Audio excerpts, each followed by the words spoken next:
February 5. Okay, play. Okay. Ngayon, February 5, alauna pasado, ang pasyente natin ay konti lang ngayon, 2025. Bukas maraming pipinsa. Paano ka maglakad muna yung una? Yung unang punta mo rito kanina. Ganyan. Ngayon, maglakad ka naman. Paano yung pinag-iba? Lakad. Anong pinag-iba? Masakit pa yung hips, balakang, etc.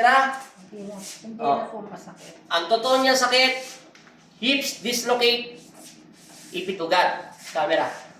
Tapos, ang sakit niya pa, meron siyang mga usog na bati lang. Hindi siya pasok sa kulam, wala, hindi may iwasan, babati siya sa palengke o sa siya pumunta, bumili siya, etc.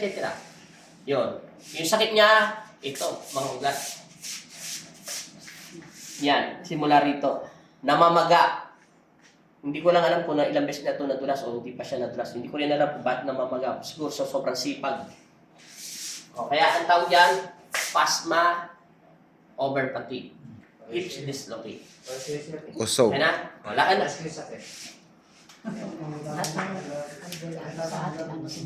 Ano sabi? Ano sinasabi daw ng albularyo? Tinuulam, binabati, etc. Pero mali sila. Salamat pa rin sa lahat ng manggagamot.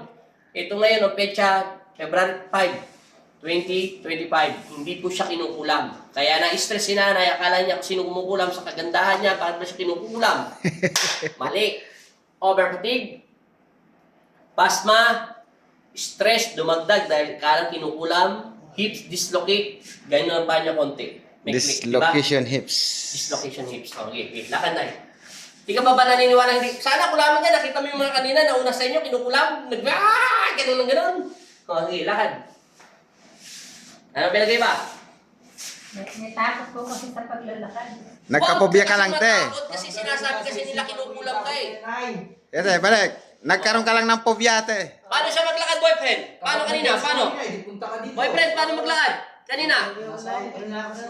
Oh, okay. Maglakad ka. Sige, bilisan mo. Kanang kamay mo. O, lakad. 1, 2, 3, 4, 5, 6, 7, 8. Ikot.